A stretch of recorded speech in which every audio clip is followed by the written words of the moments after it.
안녕하세요. 순금쪽대TV 유재구입니다. 여러분 어떻게 지낼만 하세요? 저는 뭐 여러가지로 좀 지내기가 좀 힘듭니다. 경제도 그렇고 최근에 나타나는 나라 상황도 여러가지로 좀 안 좋다 보니까 국민의 한 사람으로 이렇게 지내기가 쉽지 않아요.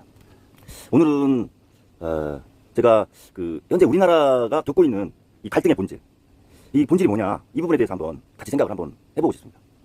저는 공동체와 개인이라고 하는 그 단위를 가지고 지금 우리나라의 상황을 한번 접근해 봤으면 합니다. 지금 우리나라 사회가 공동체가 연대감이 있나요? 아니면 개인의 존엄성이 존중받고 있나요? 이 두 가지 부분에 대해서 한번 생각해 볼 필요가 있다 봤습니다. 지금 사업은 오열되고 갈등이 모든 분야에서 나타나고 이렇게 볼 때 공동체의 연대감이 없다, 이렇게 저는 봐집니다. 그러면 개인의 존엄성은 존중받고 있는가? 개인의 존엄성에 존중받고 있는가라는 질문보다는 개인이 공동체를 이렇게 와해시키는 하나의 원인으로 작용하고 있다, 저는 이렇게 봐집니다. 물론 그 바탕에는 개인의 존엄성이라고 하는 것이 깔려 있죠. 그래서 저는 지금의 그 국가적 혼란을 공동체의 연대감을 개인의 존엄성이라고 하는 그 가치가 덮어버려서 공동체가 공동체로서의 역할을 하고 있지 않다, 저는 이렇게 생각하는 거죠. 개인의 존엄성을 존중하는 거 좋죠. 근데 이게 너무 존중하다 보니까 자기의 권한을 넘어서는 행위를 한다는 거죠. 대통령도 그렇고 대통령과 같이 국정을 운영하는 사람들도 그렇고, 이런 공동체를 구성하는 공동체 개인들에 대해서 너무 관대한 거 아니냐라는 저는 의문이 좀 드는 거예요. 아무리 선출직이라고 하더라도 개인이 존엄성이 우대받는 건 좋죠. 거기에서 자유냐 평등이냐로 보수와 진보가 갈리는 거 아닙니까? 보수는 자유고 진보는 평등을 조금 더 가치를 높게 보는 거 아니에요?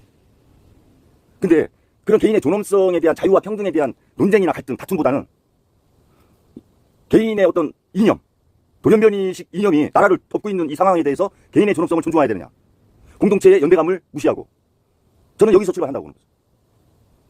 공동체의 연대감이 너무 강하면 그게 극우 민족주의로 나타나고 제국주의로 나타날 수 있어요.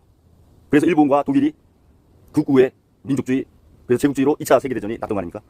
우리는 그런 것들에 대한 반성을 하고 공동체가 바르게 나아갈 길에 대해서 상당히 고민하며 찾아가고 있는 과정이죠. 이런 과정에서 개인의 존엄성이라고 하는 부분이 너무 부각이 돼서 특정 개인의 존엄성이, 이거는 너무 성역화돼서 공동체를 그림자로 들이우니까 문제라는 거예요. 개인의 존엄성에 평등이 있느냐, 법 앞에 평등을 떠나서 어떤 가치로서의 평등이 있느냐, 그렇지 않잖아요. 어떤 사안에 대해서 너무 다른 잣대를 가지고 개인의 존엄성을 다가서고 있다, 이것은 집단지성이 해결해야 돼요. 법으로 해결할 수 없다고 저는 봐집니다. 그래서 제가 지금은 말로 행동할 때가 아니다, 행동으로 말아야 된다, 집단지성이 행동으로 말아야 된다, 이렇게 말씀드리는 거예요. 문제의 원인을 조금 본질적인 차원에서 접근을 해볼 필요가 있다, 저는 이렇게 봐집니다. 의료 대란이 개인의 존엄성을 존중해서 난 건 아니거든요. 그 공동체를 하나의 공공의 정으로 보고 일어난 것도 아니에요. 어떤 한 개인이 자기의 이념과 논리로 상황을 이렇게 만든 거 아닙니까? 그거는 민주사회에서의 개인의 존엄성이 존중되어야 된다라고 하는 가치하고는 다른 차원이라는 거죠. 그래서 누차 말씀드리지만 이 국가안보실 제1차장 김태호 차장 오늘 기시다 방문하죠.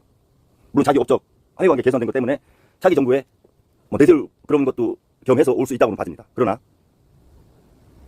아베가 깔아놓은 인도태평양 시대라고 하는 15년 전의 이념이 지금 우리나라를 덮고 있다, 이렇게 봐집니다. 그 중심에 김태호 1차장이 있는 것이고, 김태호 1차장이 어떤 말까지 했냐면, 민주당 대통령 후보 안보 담당이 생각이 좀 모질한 것 같다, 잘 모르는 것 같다, 나한테 배워야 될 것 같다, 이런 말을 했어요. 이게 동맹국 간의 그 안보 담당이 할 수 있는 얘기는 아니라고 봐집니다. 외교상 결례일 수 있고, 이거 이제는 미국 안보 담당도 이제 우습게 보이나 봐요. 완전히 아나무인인 거죠. 이런 태도가 개인의 존엄성을 우리가 존중해주는 공동체의 가치라고 생각하세요? 저는 이런 부분에서 문제가 있다고 보는 거죠. 개인의 존엄성의 가치는 공동체 안에서 사회적 합의가 됐을 때 그 가치가 인정받는 거죠. 근데 그 존엄성의 사회적 가치 합의가 이루어지지 않은 상태에서의 개인의 존엄성을 넘어서는 가치에 대한 인정, 인식, 이게 지금의 우리 국가의 혼란의 본질이다, 저는 이렇게 봐요. 그래서 제가 대안을 말씀드리는 게, 말로 행동하지 말고 행동으로 얘기를 해야 되는 상황이다. 야당은 현장 정치를 해라, 이렇게 말씀드리고, 집단지성을 모아야 된다. 그래야만 지금의 상황을 해결할 수 있다, 이렇게 말씀드립니다. 그래서 저는 신민족주의를 지향합니다. 공동체의 연대감이 있고 개인의 존엄성이 존중받는, 그래서 공동체의 연대감과 개인의 존엄성이 우대받는 조화와 균형이 이루어지는 사회. 그게 신민족주의라고 생각해요.